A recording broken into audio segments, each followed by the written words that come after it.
Man, Hey, how you doing? I'm good, man. How you doing? I'm doing great. I'm doing great. Just like I was saying in some of the other lives, I didn't really anticipate that housing prices will go up so fast. Right. And so with my property and what I tell people a little bit about myself before I introduce, where I come from, Uh-huh. is that when I bought my house at the closing, Hmm. I was so shocked of how easy the process was Right. that I felt that I had to just tell everybody.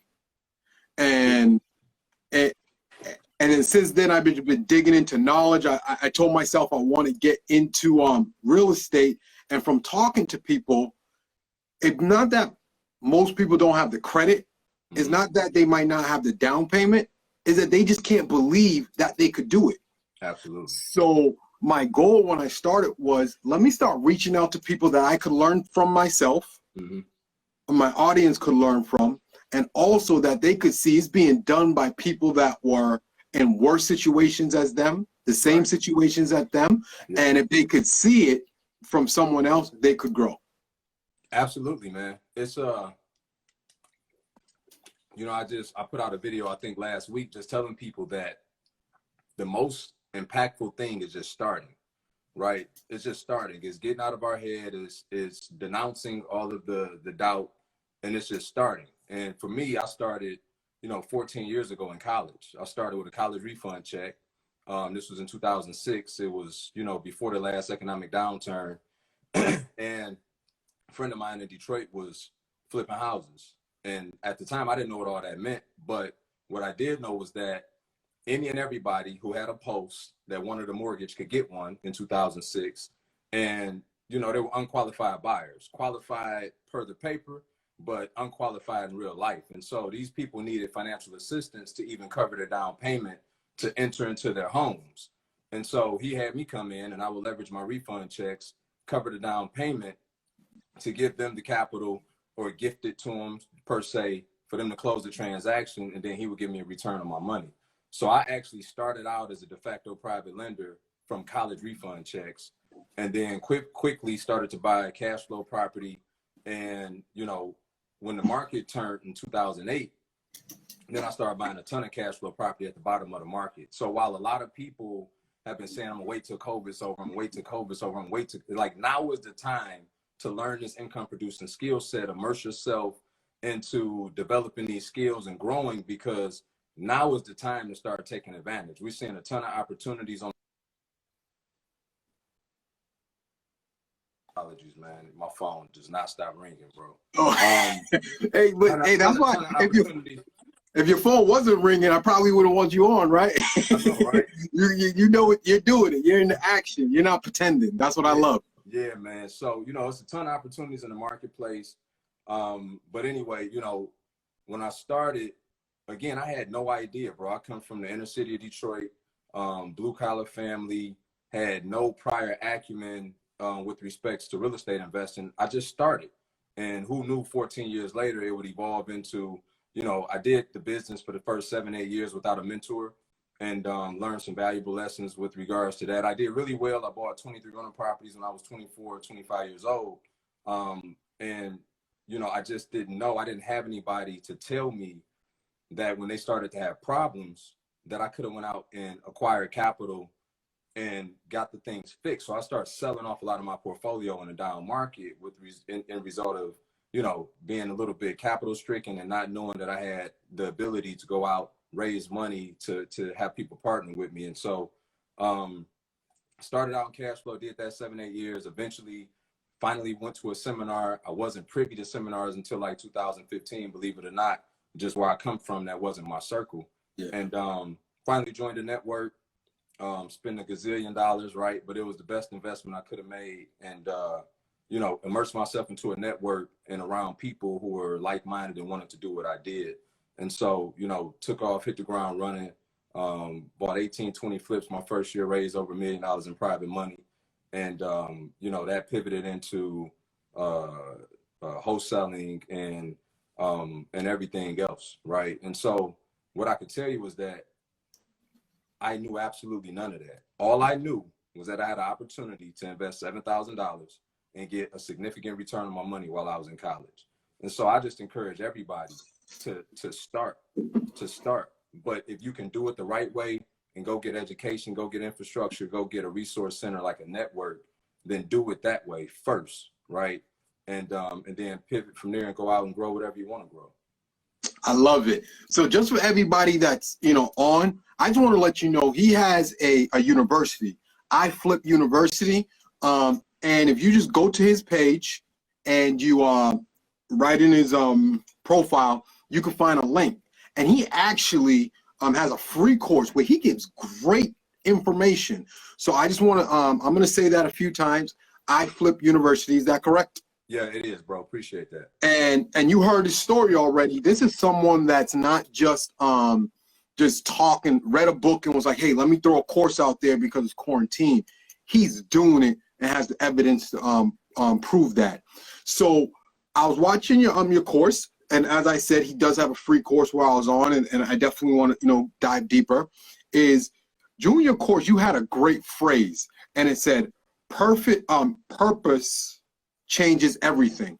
I believe you were talking about that after your wife had your then girlfriend, now wife, had your first child, and that really motivated you. So Absolutely. a lot of people, they like when they feel like they hit that wall or something that stops them, they stop. But you, that propelled you. Can you speak a little bit on that? Absolutely, man. I mean, it's funny, like literally 30 minutes ago, we were just having a college reveal party. My daughter is actually going to University of New Haven, and she wants to be a cardiothoracic surgeon. So, I had her at 18 years old. My wife was 20 at the time, and I had flunked out of college. I was fighting the case. I had a lot of adversity at the time, but it was clear to me that I had a purpose, right? While I had been kind of just wilding out, after having my daughter, it gave me some perspective as to, I'm living for more than me now. And that definitely changed the trajectory of things for me, for sure. Okay, yeah. So that's good. I like that. I like how you were open about where you were, how you climbed fast, hit that wall, didn't know what you were doing, went down but never gave up. Went back to school. Your wife. That shows you have a strong woman in your corner. Absolutely, bro. I always want to start off, and I didn't ask, how is the family with everything going on in Orlando, Florida, right? Yeah, we're in Orlando. Family is great, bro. It's really been a blessing. Even my family, all my family is back in Detroit, and I have, a couple family members affected, but everybody is pulled through. So definitely blessed and grateful for that, and praying for everybody else out there. All right. So let me dive into a question. Mm-hmm. Especially when I started emerging into this, the one thing you keep hearing, you don't need no money, right? Like, dive in, you can flip a house with no money or whatnot. So I know you can't dive deep. And as I said, he has iFlip University where you could go and learn, get embedded in it and actually get walked through. But for what you could do on this live real quick, what would you tell people that are like, man, that doesn't sound right? Like, how can you buy a house or get into real estate without money? Yeah, I mean, it's very real. It's called asset-based lending, right? And so you have, and I'm sure everybody hears about hard money lenders. Essentially, they're brokers in a lot of cases. Sometimes they're backed by hedge funds. Sometimes they use their own money. But essentially, they lend on assets and they give you, a certain amount of leverage on that asset. So while traditional banks will loan you up to 97%, and depending if you got a VA loan, in some cases 100%, they're lending on what they would deem to be a conforming asset, right? Something that's already put together. It's a very safe investment for them. Well, there's people out there in the secondary market that do what's called hard money lending, specifically for those who want to buy distressed assets and fix them up and sell them on an exit, right? And so these people make a living specializing in that in a way that they protect themselves, as opposed to lending you 97 and some change in terms of the percentage on a conforming asset. They have more conservative lending approaches where, you have to put more skin in the game, a lot of times 20% down, but it affords you the opportunity to go out and do deals with no money out of pocket. Well, okay. So how would someone go about finding these individuals? I mean, they're all over the internet, right? And I would just say, you know, buyer beware, because there are a lot of people that are out there that are taking people's money and never being able to close at the end of the transaction, or at the start of it, I should say. But you know, you got to get out and network. I encourage everybody, especially our students in our apprenticeship program, is to, you know, go out there and network. You got to close mouths don't get fed. You got to tell people about what you're doing. We're not in a secret agent business, right? You have to communicate. If your page is private, it needs to be public. People need to know what you are doing so that you can start aligning yourself with the resources that you need. And one of the best ways to plug in and do that is join the network. Go find somebody that's already doing what you're trying to do, immerse yourself into that environment, and then go get all the resources that you need. And they could do that with iFlip University. So iFlip University is a comprehensive online program, okay? But we also have a mentorship program, which is called the apprenticeship program. Okay, this is two. Yeah. All right, perfect. And once again, my wife wrote iFlip University down there. I pinned it. So for everybody, if you miss it, it's right at the bottom for you to see that. Go to his profile and get going. So for someone, yeah. So for someone that is like in the game, so a little bit about myself, I'm looking to refinance. Can you hear me? I can. Okay. I'm looking to refinance, as I said, and I come across some money that I probably could throw and flip. Like, so what would be some of the top things you would say someone to look at before they get into a property, so they don't get, like, example, probably foundation. But if someone's looking at a flip, what are like the 4 main things you have to look at before you would get into the deal? It absolutely starts with the data. So you need to determine your ARV. You need to have a very calculated and sound approach to that. You need to understand the fundamentals of comps and how they're really read. And when I say that, I mean, at the end of the day, the way that we teach comps is from a vein of how an appraiser evaluates the comps, because they have the final say in whether or not the property will be valued at whatever respective number in order for a mortgage company to be able to fund that respective buyer. Okay, so the first thing is that you have to get really good at evaluating comps and determine your ARV, because I know it's cliche-ish, and I know a lot of people, like, they hear this, but it doesn't resonate. But as real estate investors, we make our money when we buy. And so if you don't evaluate the property right and allow yourself enough cushion and things of that nature, then the profit won't manifest. Okay. Now there's a myriad of different things that can happen during the course of a transaction and such that we just can't control. But ultimately, before we look at anything with respects to the property itself, we have to determine what's the ARV, right? And we reverse engineer backwards from ARV to figuring out what's the rehab. And then we need to figure out what's our minimum profit margin, right? What's our appetite for our profit? And then you make the offer as such. But that's essentially the steps in which you should evaluate any deal. All right. So you've been in the game for 14 years, you said, right? Yeah. So you might have a few. So if you want to talk about 1 or 2, what's a story that stands out to you, a deal that you got that led to something bigger? Or, so, you know, you always have those ones that, man, I remember this, maybe it was your first lately, whatever. Yeah, I do. So, so one of the lenders in our network, we, a couple years ago, we did a deal, and we were going to wholesale this deal. A wholesaler brought me the deal. We were going to close on it. We had money tied up elsewhere, and we were just waiting on funds to come back. Like it was like a Thursday, right? And the agent was greedy. She got impatient and signed another contract in the process of us waiting for our funds to come back to close. We were gonna make 25 grand on a wholesale deal, but we were gonna have to double close it. So we were gonna have to buy it first, and then we were gonna have to unload it thereafter. But it was fine. There was a ton of margin in it.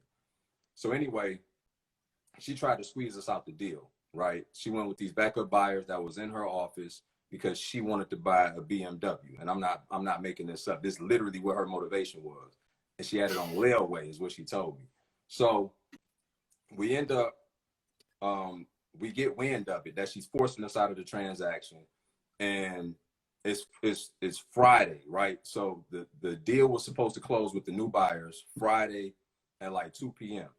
So I get on the phone with my real estate attorney. This is why you got to have a strong network and strong team. I get on the phone with my real estate attorney, have him send a Liz Pendants, which essentially put a lien on the property so that it was an encumbrance on title and they couldn't move the property. And not only that, he also sent notice to the title company to let them know that they would also be liable if they were to move forward in the transaction, right?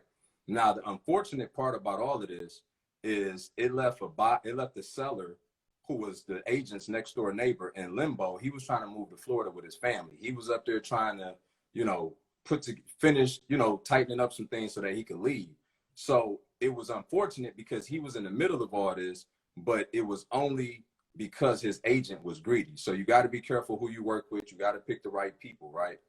So I called my partner and I'm like, bro, they trying to squeeze us out. Like, they saying they're gonna give us our EMD back. What you want to do? And he was like, I want to fight. I was like, cool. So I went ahead, I contacted the attorney, we sent everything in motion. And so now everybody freaking out. So literally, bro, at the end of the transaction, so this thing spilled over the weekend, because at first they were bluffing. It's like, whatever, we're going to send our attorney, we're going to close this thing, blah, blah, blah. It's okay. So Monday comes, we get a call.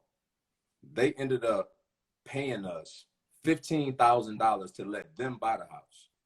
We never even wholesaled it. They paid us $15,000 to leave the transaction for them to buy the house. All right. Now the story gets better though.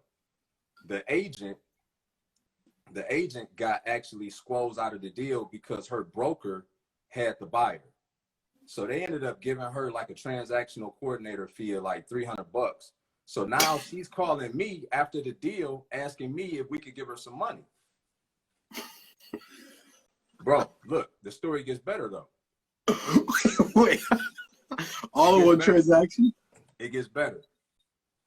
So we end up, I sent her $1,000, right? I talked to her, I was like, let's just send her something, right? Because you never know, right? She ended up with a Cadillac. She didn't get the Beamer. She got a red Cadillac. But look, 3 months later, it may have not even been three, maybe it was a little bit longer than that. About 6 months later, she contacts my partner. She had a house that was free and clear, her primary residence, which was right next door to this property. It was free and clear. She ends up taking out a hard money loan on it, okay? I guess she wasn't credit worthy enough to do a cash out refinance, which would have been the more appropriate avenue to take.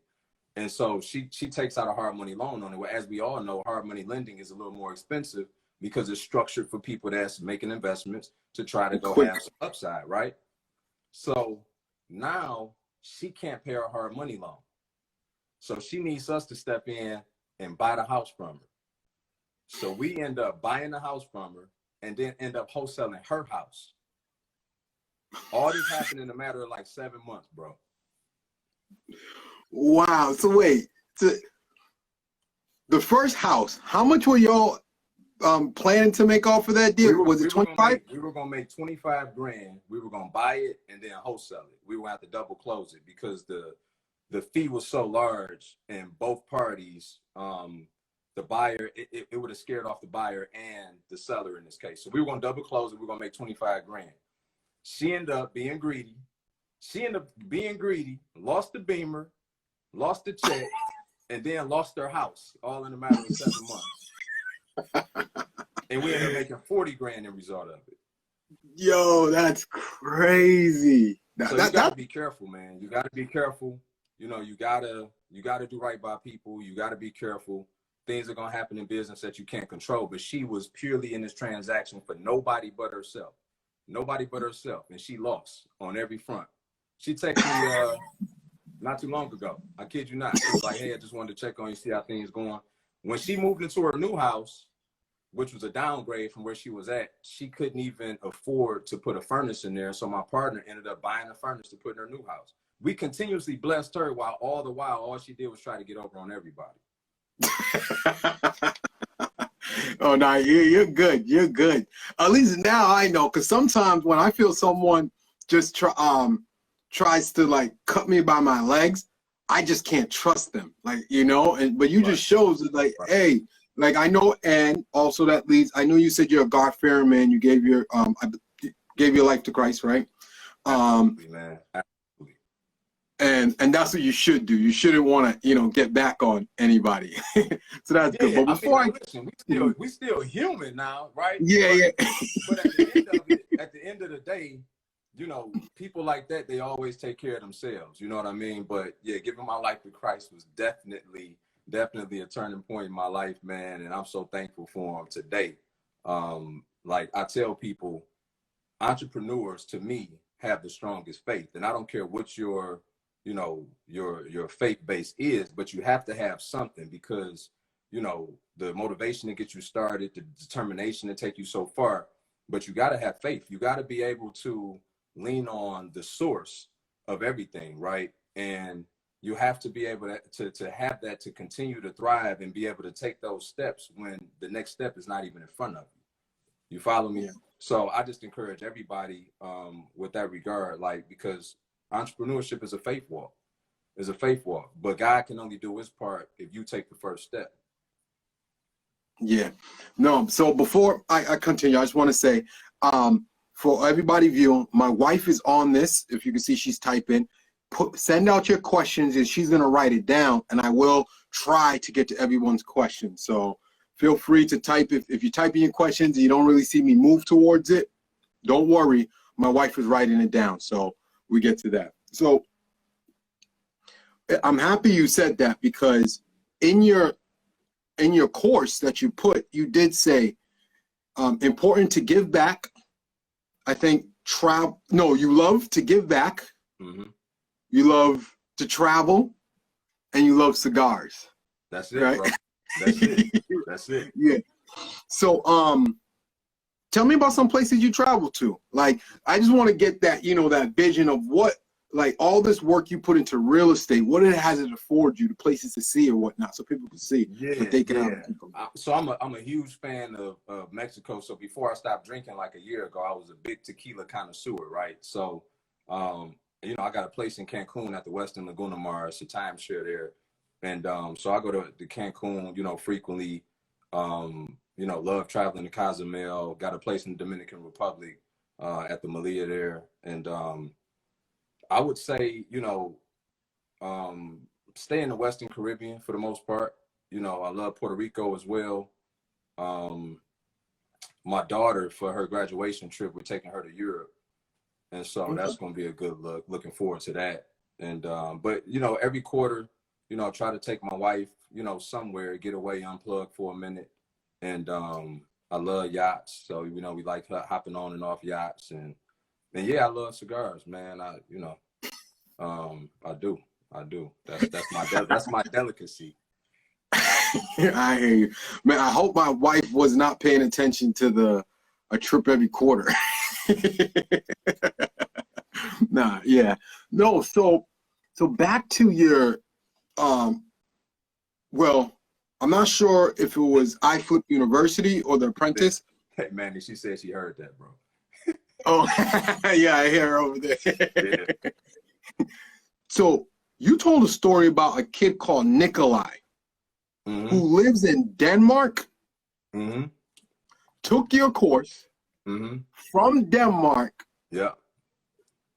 bought a house, got a contractor in the house from Denmark, bought the house, he was in Denmark. Yeah. Got contractors, got them into the house to start fixes. Yeah. From Denmark.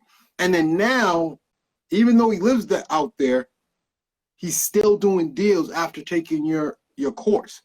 So absolutely. And not only him, it's also Jonas from Denmark, who 30 days after leaving our property field trip back in, I don't know, it was maybe late summer, early fall last year, locked the deal up in 30 days from Denmark in Detroit, wholesaled it, made like, I don't know, 6-7 grand, sold it to another apprentice who took it to flip it. So the premise of our program and what we teach is remote house flipping, remote wholesaling and remote cash flow. With the proper infrastructure, you can do the whole business remotely. You can even go in and source markets that you've never been in, and not only know if it's a good market to go into, but also know where you should be positioned at in terms of where you should be buying. What's the largest segment of buyers? So what's the sweet spot of that market, right? And we teach all of that in our program. Well, no, that's amazing. That's what really took me. So that like you don't even, so I know they've been saying go virtual or whatnot, especially what's going on. You could really go virtual and get this done. 100%, bro. 100%. We got another student, Charles. Shout out to Charles. He's in Cali, locked up his first deal in Detroit. Never been to Detroit in his life, and they're actually doing the final appraisal today. He's gonna sell the property next week, make $20K during the pandemic. Yeah, yes, and I remember. I think you also had another student from San Diego. He was in the military. Oh, and I think I think he did a deal in Atlanta. Yeah. I talked to him earlier today. That's Cam. Shout out to Cam. He's working on another deal in Atlanta. So Cam, he's wholesaled like 2 or 3 deals in Atlanta while in the Marines in San Diego. So I mean, you can absolutely do it, remotely. The biggest thing is, and one thing we're very conscious of when we work with our students is, do you have the time allotment, right? Because it would only pay you if you put the work in. It would only pay you if you put the work in. And so there's no magic pill. There's no microwavable success. You have to really get in and put the work in. And so you got to have the proper time allotment, and then, the strategy and all the framework to go and make it happen, which we supply you with all of that inside of the program. Oh, all right, man. You need to link with this guy. I'll send you his username called Mogul Mike. He does this in Ohio, Columbus, Ohio. Yeah, just like you. All about giving back, very knowledgeable, and into real estate investment too. So I think y'all would definitely link. So so that is amazing. So more about your course. Like, I know I've been getting bits and pieces. Can you, for people listening, is like, hey, what is iFlip University? Mm-hmm. And someone came to you, what's iFlip University? What would you tell them?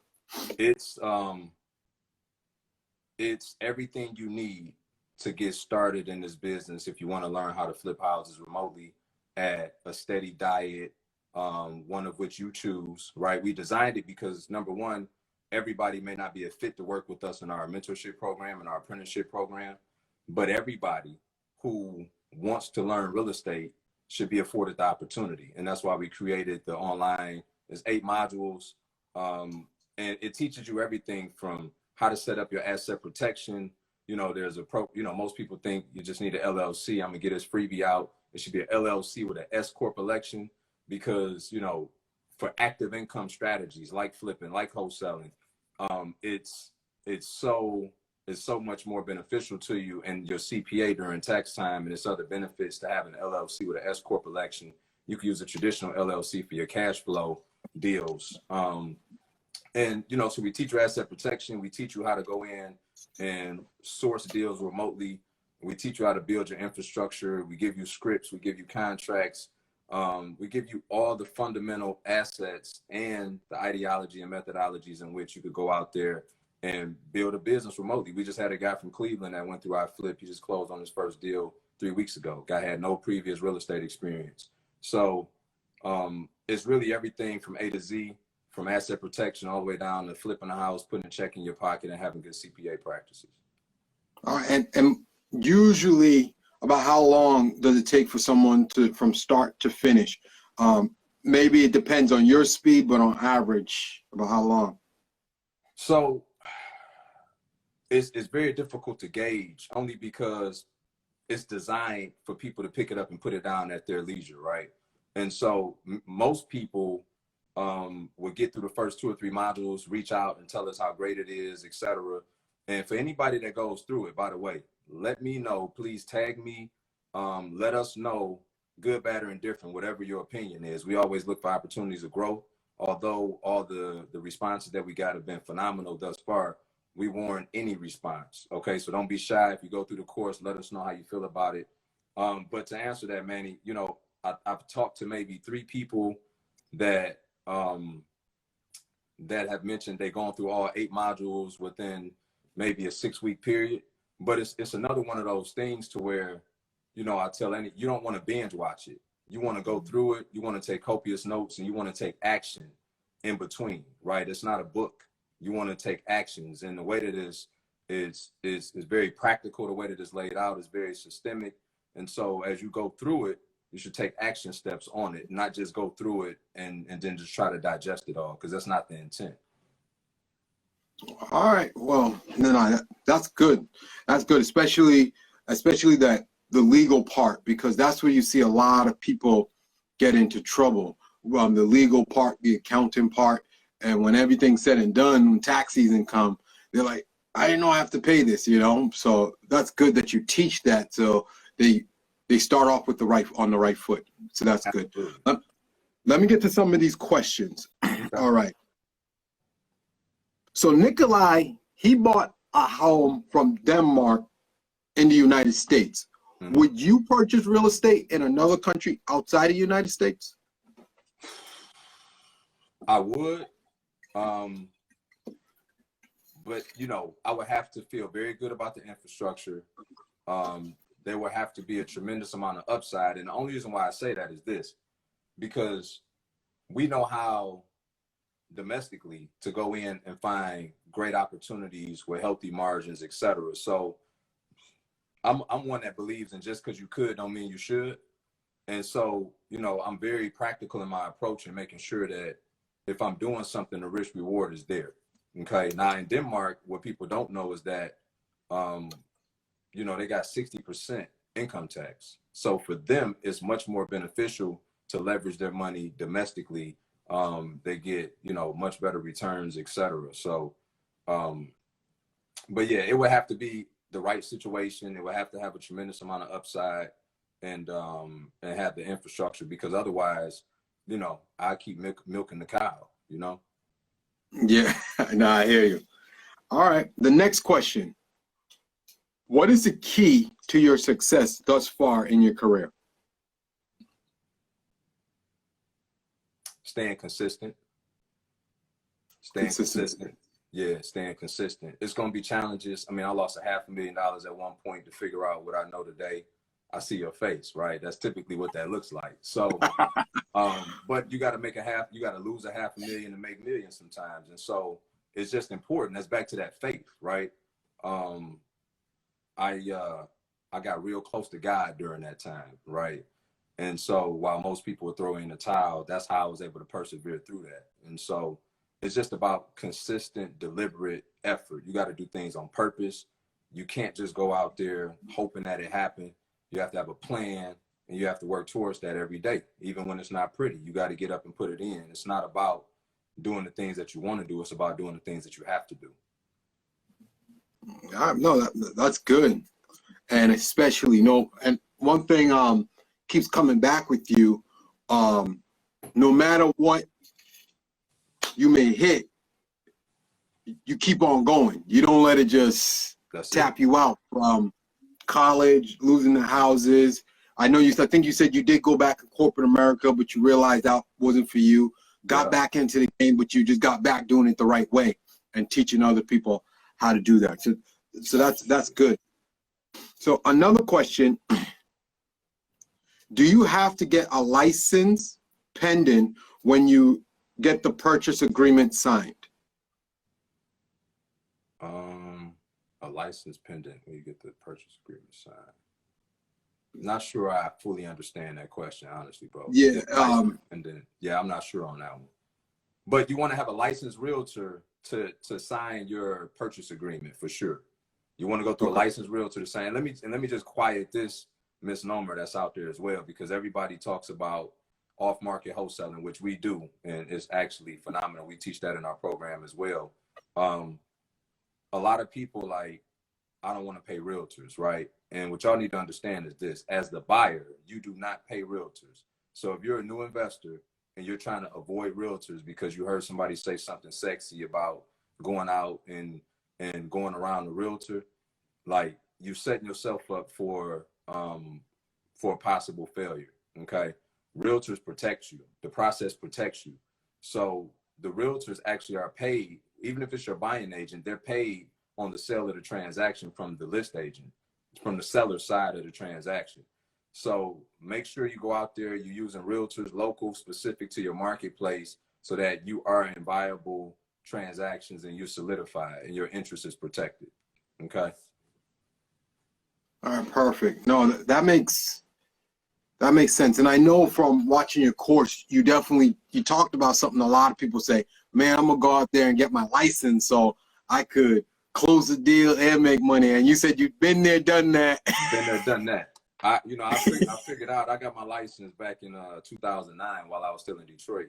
And I figured out quickly, like, if there was any other way that I could waste my time, you know what I'm saying? Because as a retail agent, and listen, I love agents, we need them.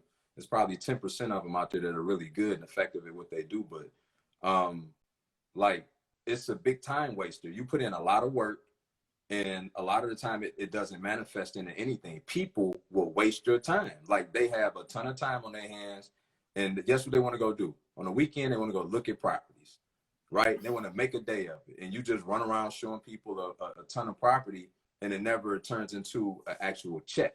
And so I figured out quickly, thankfully I was an investor prior to getting my license. So I wasn't like most people who get their license first and have to flip that switch. I was like, I want 94% of the transaction. I give away the 6% to the realtors, right? So, but you need realtors. You just don't need to be one in order to run an effective real estate business. Oh, good. No, that's right. And that 6% really paid for your time and your peace of mind in some sense. Bro, absolutely. Because I'm sure, because I know my realtor, the way I am, and especially even right now with the refi, I like to, read through, as much as I could. Some of these documents are just, huge, but I like to skim, at least have an idea of what's going on, right? And I ask a ton of questions. So if you're my realtor, I'm gonna have a ton of questions. I want this, I want that. But I mean, that's just being responsible, right? So I can appreciate that. And for good realtors, they also should appreciate that. I want people to be competent about what they're doing. You know what I mean? And I think that those turn into the best working relationships. Yeah. So with saying that, what are some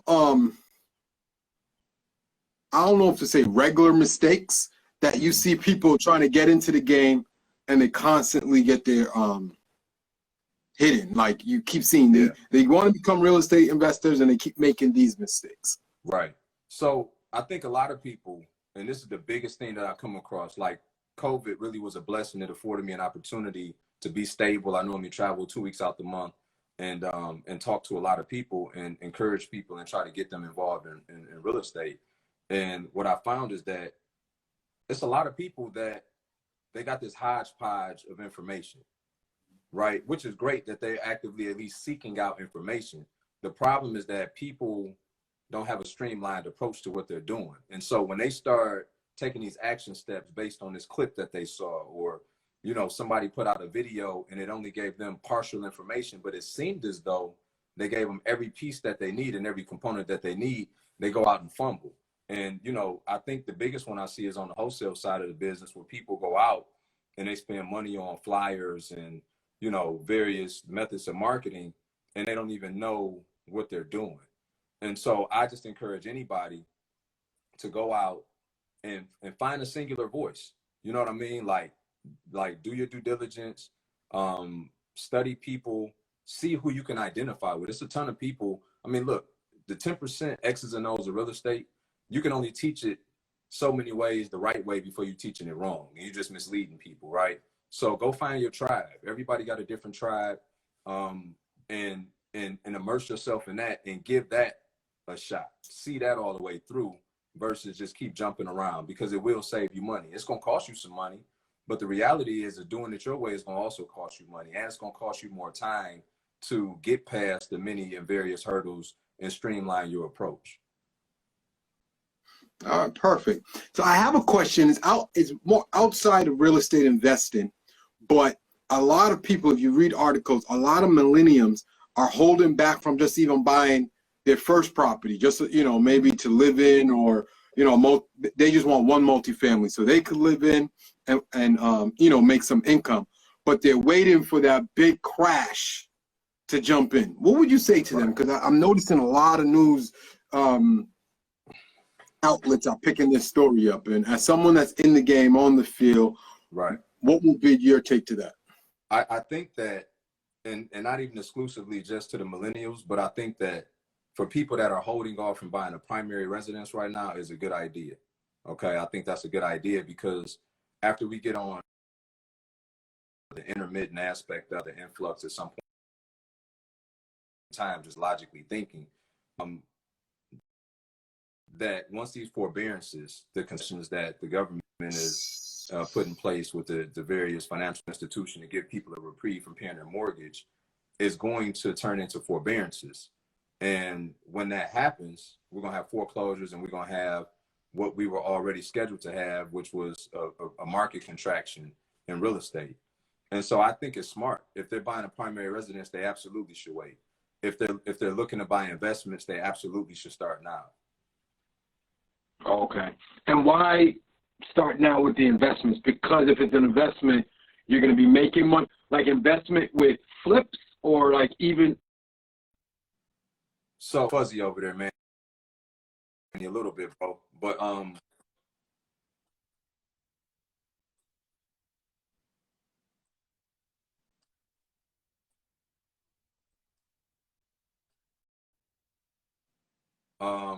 I think I heard the question.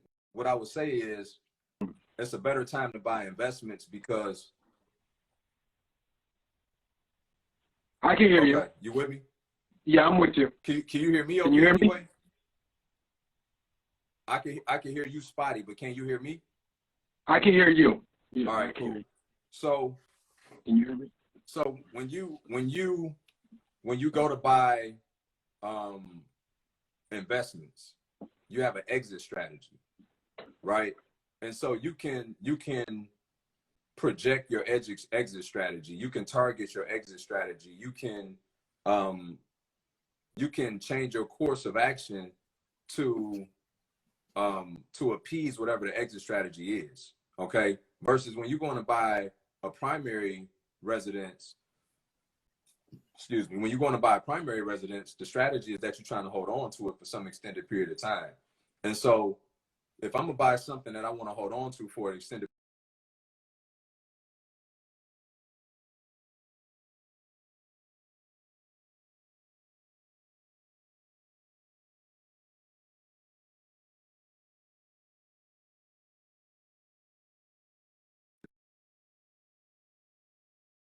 build equity over time. Okay. When you look at investments like flipping, like wholesaling, you can position yourself now to buy deals and build equity into the deal, which is, i.e., your profit, and get in and out of those transactions before the market completely tanks, right? So you can preempt things and insulate yourself better from an investment standpoint, because the exit strategy is for a shorter period in time. Whereas if you're going to buy something for your primary residence and it be something that you want to hold on to, then you want to buy that at the bottom of the market. All right, perfect. And for everyone out there that was saying that it was going bad, can you hear me a lot better now? Oh, it sounded like they missed some of my answer. I'm not sure what part of it, but yeah. Essentially right now, if you're buying a primary residence, I would say wait until the market contracts. If you're buying investments, you can absolutely buy investments. We normally pick up, 2 to 3 contracts per week on the wholesale or off-market wholesale arm of our business, and we picked up 15 contracts in 3 weeks. So there's an uptick and an influx of opportunities, and will continue to be as this thing persists. So for people that's waiting on the sidelines, like, well, I'm gonna wait to see what happened after COVID, that's not the right approach. That's not the right approach. It's people that's saying, well, I want to see what happened with my job first. Well, why? It's too late. Once they determine your future, why don't you take a hold of it and start leveraging what you have now so that you can continue to advance yourself. And, should your job never, you never experience a job loss, then now you just created another stream of income, which puts you in a more favorable position. And if you were on the cusp of maybe a job loss, now you put your money to work, you've learned an income producing skill set that, i.e., you can use for 14 years and thereafter, right, as I have. And now you've proactively positioned yourself with some redundancy in your financial streams versus wait until the next shoe drop and then say, woe is me. You know what I mean? So every angle that I look at it from a perspective of waiting, if it's something you want to do, then don't wait. Like, start now. Like, start. All right, perfect. And I just want to apologize about those technical difficulties. For some reason, I think this time it may have been on my side. So sorry about that. It's all good, bro. Perfect. Yeah. So, but basically if you're looking for a residential property, single family, hold off. But if you're doing an investment, definitely get in. And just to be clear, so like if someone's gonna buy like up, I'm probably in Detroit too, but in like Massachusetts, Rhode Island, Connecticut, they have a lot of multifamily homes, like 3-deckers and whatnot. Yep. So if someone's gonna buy a 3-decker, buy it and rent, because even if you lose value, you're still bringing in income, and housing prices always come back. Yes and no, because there's another dynamic to it. Outside of just homes losing value, you got people losing jobs. So you got 36 million people as of today that are jobless, and that number continues to grow quietly, but it's growing. And so what's happening is, if you're going to take the approach to do a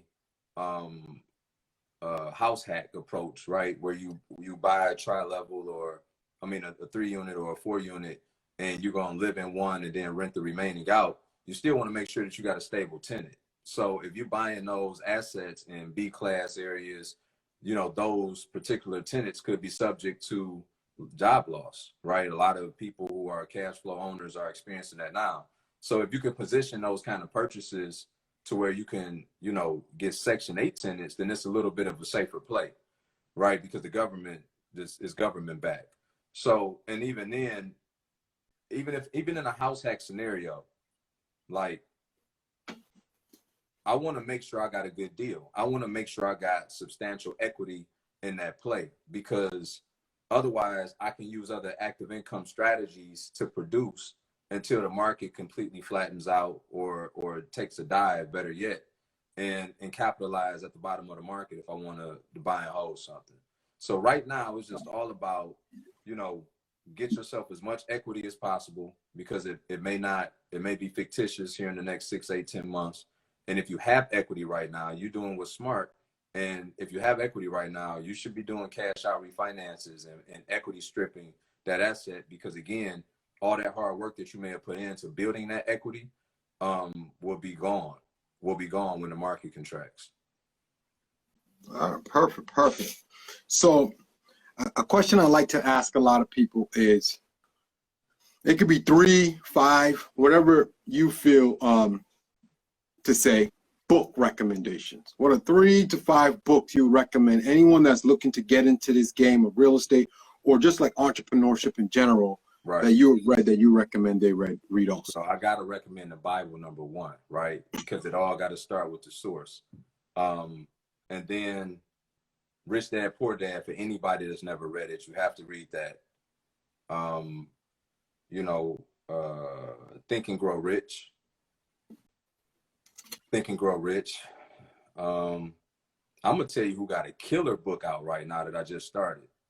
50 Cent, Hustle Hard, Hustle Smart, Hustle Harder, Hustle Smarter. I think that's the name of it. If y'all go look for it, you will find it.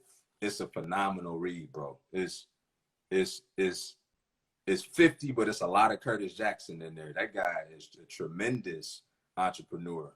And yeah, so 50, give me my chips, man, because I just gave him a shameless pub. But yeah, the book is phenomenal, bro. No, okay. All right. There's one that I like to tell people about that really, when I read this book, my credit score was below a 600. Okay. And I told myself that by the end of the year, I'm going to have my first property. and that was 8 months.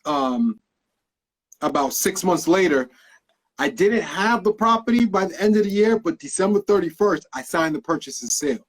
So in 6 months went, and that was, yes, thank you. That was The Richest Man in Babylon. Okay. Okay. That book, it's just like when I read all the other books, someone was telling me about The Richest Man in Babylon, and I didn't like really take it serious. But when I read it, I just felt like that was the foundation that all other books, talk about giving yourself 10% and the whole nine, who to trust with your money. You know what I'm saying? Don't trust don't trust a baker about jewels. You know what I'm saying? Don't go to your, there you right? go. Yeah. Now it's and I'm glad you mentioned that, because people need to understand this. Oftentimes, when we want to make that next big decision in our life and change direction, who do we consult with? The people closest to us, right? And you just said, don't ask a baker about jewels. It's the same concept. I don't care if it's your mom, your dad, your spouse, your best friend. If they aren't doing if they're not doing what you're trying to do, you should not be taking advice from them, period. Two problems with that. One is people are mirrors for each other. And if your friend, somebody close to you, your colleague, number one, they could put their fears on you. And number two, they could also see the potential in you. And if you tap into that, you become a threat to them. So you got to be careful when you want to pivot and do something new. You may have to keep those thoughts to yourself and try to go manifest them otherwise, right? Go find people that have gone before you or like-minded in that realm, because you can't take would you say you can't take from a baker or Jew, from a baker to a Jew. It's the same thing. I don't care how close they are, and while you respect their opinion, but their opinion can literally suppress the very thing and the very creativity that you have in you. All right, so I just want to make sure I let everybody know that. Rich Dad Poor Dad, but The Richest Man in Babylon, I think you would like it. At first, they kind of speak in that old English at first, and then it kind of throws you off. Right. But the stories and just to think that the people before Christ were going through the same problems, and it talks about slaves becoming millionaires, rich kids losing everything and getting everything back because they came from their parents. Any aspect of life, they just have a story to just tell you you can make it. It was. Is it an audio version? Yes. Perfect. Yes. I read with my ears. You follow me? Oh, so man. As long as it's an audio book, I give it a go. Oh yeah, yes. All over the place. I'm trying to read more, like book wise, because my wife is on me with that. Like, hey, if you're gonna do interviews and whatnot, you have to read more. Like, so and she's over here like always. And thank you to your wife for putting all the comments in and keeping us in check as women always do. So appreciate that. Yes. So we only got 5 more minutes. So I just want to get my last question. There's a question I ask everybody, and it's about eating cereal. What goes into the bowl first, cereal or milk? Bro, that's too easy. It's only one answer. the cereal has to go in first, bro. First. It has to. And you can't, and then you can't oversaturate it with the milk. You know what I'm saying? Because then you lose all the cereal. It's like, you gotta put the cereal in first. Well, I got someone said milk. I think that's the first one. Like, I don't. That I think Asia. We're gonna have to talk offline till you explain to me why the milk goes in first. Why the milk first? You should drink milk, right? She said nah. She said nah. Now she's laughing. Cereal first all day. The cereal first, bro. Yes. So do you have any last words for the followers, especially talk about your course or apprenticeship that you want to get out there? Man, I just, in the wake of this whole COVID thing, I just encourage everybody, whether you try to do something with us or otherwise, do something. Like, take some control over your financial future. Don't be a one-trick pony. Don't be solely dependent upon one income stream, because as everybody as many have seen, things can change in a blink. And while it may be okay to tell your family this time you got caught with your pants down, nobody saw it coming. If for whatever reason, 5-6 months from now, and we really do have another influx of this disease or this infection, or what would you call it?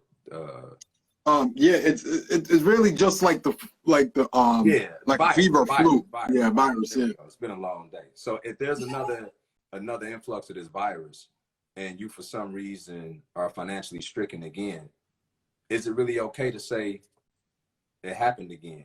Because everybody and a lot of people have taken this time while in quarantine to figure out that there are other opportunities out there. And so it's your responsibility that once you are informed and you know something, to do something about it. So I just encourage everybody, real estate is a phenomenal income producing skill set that will forever be relevant. While we could digitize a lot of things, people will always need a place to stay and store. As long as they do, we'll be able to monetize that. So get going. If you want to get going, please just get going. We're here to help. I do a fireside chat 9 p.m. every day, talk about real estate and a myriad of other life topics. And so follow me. We give away a ton of information because it's important. All right. Well, man, thank you so much for coming on here. And as you said, you like to give back. And I honestly feel you gave a lot to me today. I learned a lot. And especially from the questions and interactions, it was great. Make sure you go to his profile, check out his link, and he has a free course on there. So if you're just like on the thing, watch his free course. And everything I knew about him today was from that course. He goes in deep. He gives you evidence. He proves. So definitely go on. Thank you so much. So go on there, follow him. If you don't follow me, make sure you follow me. But definitely send me a DM if you have any recommendations of people I should interview, questions you would like me, because I may not have the answers, get the answers to and bring it back to you. Hit me up. Thanks again. Thank you for everybody for tuning in. Hey, thanks, Manny. Appreciate y'all. All right. Good night, man.